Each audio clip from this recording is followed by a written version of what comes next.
About 1:15 this afternoon, a tornado warning was issued for northern Winnebago County. That's long since expired, and we haven't seen any severe weather since. This is the cause. A couple funnel clouds reported around the Rockton area, and we definitely saw some rotation on radar. Thankfully, nothing touched the ground out of those, but it did cause some scary sights in northern Winnebago County.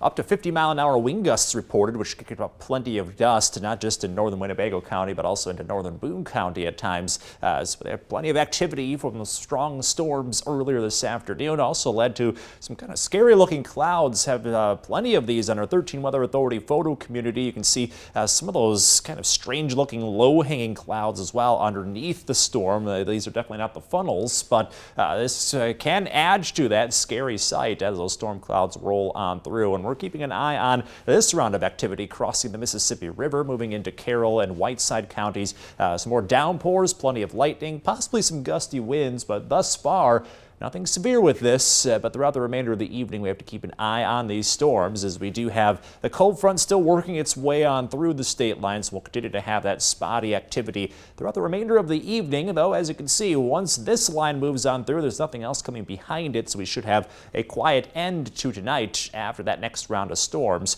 Still have an isolated chance for severe weather, 1 out of 5 on the scale across northern Illinois. Great example of that is today, where we saw just one warning, but one can be enough sometimes, and that's an example of isolated severe activity. Most of the storms coming through as garden variety, but 1 or 2 could get to severe strength, so we're still under that risk. We'll have to keep an eye on those storms coming in from the west then as a result. FUTURETRACK has much of that activity sliding on by over the next 2 hours. By the time we get beyond about 8:30, the weather settles down from there. We may have a lingering shower by 10, but for the most part, things are looking quieter and slowly drying out as we go into tonight, and then looking at a much cooler Thursday around the corner. Tonight, after that slight chance for storms early, 61. We drop about 10 degrees compared to the past couple nights, and then only get back to 74 for tomorrow. That places us nearly 10 degrees below average.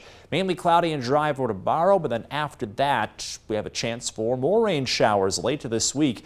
Friday through Monday, looking at a somewhat rainy and stormy pattern. May have scattered rain and storms possible each day, but it won't rain the entire time, so we're definitely not looking at a washout this weekend, but be ready for a little rain on occasion. Here's an early preview of what Friday could have in store. Day starting out dry, but then showers and storms sliding on through during the afternoon. You know that the state line's on the northern fringes of all this activity, so we may avoid some of the heavier stuff moving on in, but still could get some rain, a couple of rumbles of thunder going into Friday evening, and then Saturday and Sunday provide more chances for showers and storms. We round out the week with temperatures in the 70s through the next 4 days, so a cool stretch ahead.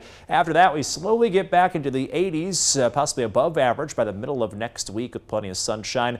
In your most accurate 10-day forecast, that kind of weather wins out long term. We get back into the summer heat late next week, also seeing more chances for scattered showers and storms. So hopefully between tonight and through the 10-day forecast, we pick up a lot of much needed rainfall. James and Brittany. Yes, hopefully. Thanks, Alex.